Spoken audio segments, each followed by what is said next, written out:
வணக்கம் நண்பர்களே. இன்னைக்கு ஒரு சூப்பரான ஒரு வீடியோவுக்கு நம்ம ரியாக்ஷன் பண்ண போறோம். எஸ், நம்ம தளபதி விஜய் அவர்களுடைய 69வது படத்தோட பூஜை போட்டிருக்காங்க. ஸோ அதுக்கு ஒரு அழகான ஒரு சூப்பரான ஒரு கிளிம்சஸ் மாதிரி விட்டுருக்காங்க. ஸோ அந்த கிளிம்சஸ் பார்க்கறதுக்கு நானும் ஆர்வமா தான் இருக்கேன். ஃபர்ஸ்ட் ஆஃப் ஆல் அதை பார்த்துருவோம். அதுக்கப்புறம் நம்ம அதை பற்றி நம்ம நிறைய டிஸ்கஸ் பண்ணுவோம். ஓகே, வீடியோவில் போயிட்டு வந்துடும்.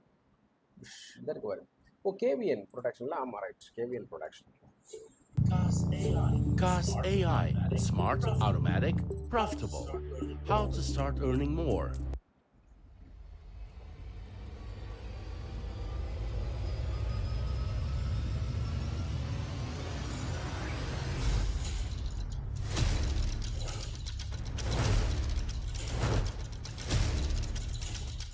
வினோத் அவர்கள் வந்துட்டாரு.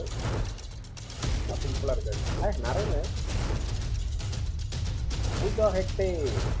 ஓ பா, இப்படி வராரு எப்போ சாமி.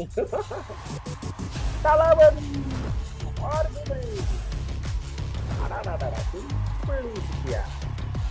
மனுஷன். வாவ்,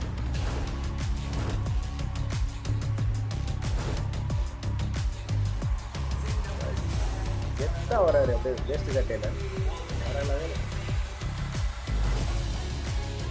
அவர் தான் கேவிஎன் ப்ரொடக்ஷன் டீம் நினைக்கிறேன்.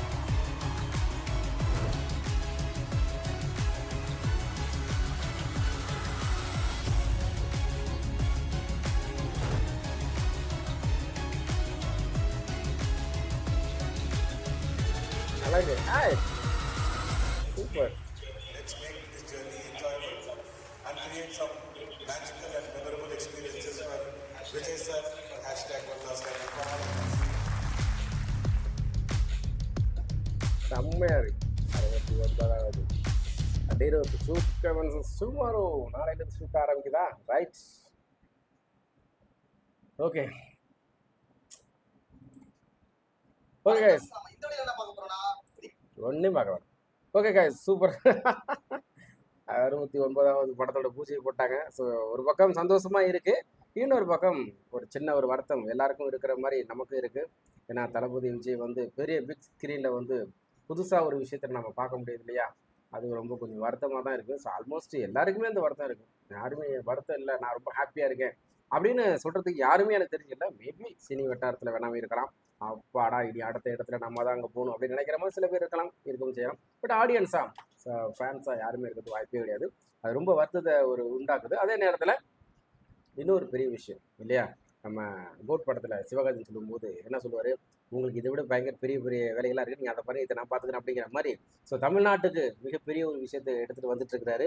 ஸோ அது எந்த அளவுக்கு வந்து அவருக்கு சக்ஸஸ்ஃபுல்லாக ஆக போகுது அப்படிங்கிறதெல்லாம் நமக்கு 2026 தெரிஞ்சிடும்னு நினைக்கிறேன். ஸோ இந்த மாநாடு வேற நடக்க போகுது இல்லையா? அப்போவே வந்து ஒரு சூப்பராக ஒரு விஷயம் சொல்லியிருக்கிறாரு. அரசியல் தெரியுமா அப்படின்னு கேட்குறவங்களுக்குலாம் இந்த மாநாடு முடிஞ்சதுக்கப்புறம் கண்டிப்பாக புரியும் அப்படிங்கிற மாதிரி சொல்லியிருக்கிறாரு. ஸோ அந்த லைன்லாம் ரொம்ப பிடிச்சிருக்கு. ஸோ பொறுத்து இருந்து பார்ப்போம். மாநாடு முடியட்டும். மாநாடு முடிஞ்சதுக்கப்புறம் நம்ம தளபதியை வந்து வேற லெவலில் வேற மாதிரியான ஒரு தமிழ்நாட்டில் வேற ஒரு விஷயத்தை நம்ம எதிர்பார்க்க போகிறோம். ஸோ அதெல்லாம் எந்த அளவுக்கு நமக்கு பயங்கர ஒரு எக்ஸ்பெக்டேஷன் அதிகமாக இருக்குது. ஏன்னா இதுவரையிலும் சில பேர்லாம் வரதுக்கு முன்னாடியே அப்படி அப்படின்னு சொல்லும்போது ஓகே, இவங்களுடைய எண்ணங்கள் இதுதான், இவங்களுடைய நோக்கங்கள் இதுதான், இதை தான் பண்ண போகிறாங்க அப்படி இப்படிங்கிற மாதிரி தெரிஞ்சிடும். பட் ஆனால் இது ரொம்ப யூனிக்காக, ரொம்ப சைலண்டாக, ரொம்ப ஒரு காமாக உள்ள வராரு. இந்த சொன்ன ஒரே வார்த்தை அரசியல் தெரியுமா அப்படிங்கிறவங்களுக்குலாம் அந்த மாநாட்டுக்கு அப்புறம் புரியுன்னு சொல்லும்போது நமக்கு பயங்கரமாக எண்ணங்கள் அதிகமாகிட்டே இருக்குது. என்னடா பண்ண போகிறாரு, என்னென்ன திட்டங்கள் கொண்டு வர போகிறாரு, அவரோட கொள்கைகள் என்னவா இருக்க போகுது, தமிழ்நாட்டுக்கு என்ன மாதிரி ஒரு மாற்றத்தை உருவாக்க போகுது அப்படின்னு பார்க்கறதுக்குள்ள தமிழ்நாட்டு ரசிகராக நானும் இருந்துக்கிட்டே தான் இருக்கேன். ஓகே கைஸ், சூப்பராக இருக்குது. இந்த வீடியோ பார்க்கறதுல சின்ன ஒரு ஆசை. அதை பார்க்கும்போது அந்த ஹெட்லைன் பார்த்தோன்னே ஆஹா, பூஜை போட்டாங்களா, அப்பயே அதை நம்ம பண்ணக்கூடாது அப்படின்ட்டு நம்ம பண்ணிட்டோம். நீங்களும் பார்த்து ரசிச்சிருப்பீங்க நம்பிக்கையில். நெக்ஸ்ட் சூப்பரான வீடியோ திரும்ப சந்திச்சுட்டே இருக்கிறேன். இந்த வீடியோக்கான ரியாக்ஷன் அண்ட் ஒப்பீனியன் பிடிச்சிருந்து நம்ம சேனல் லைக் பண்ணுங்கள், ஷேர் பண்ணுங்கள், கமெண்ட் பண்ணுங்கள், சப்ஸ்கிரைப் பண்ணுங்கள், மறக்காம வந்து பெல் ஐக்கனை ப்ரெஸ் பண்ணி வச்சுக்கேன். நன்றி, வணக்கம்.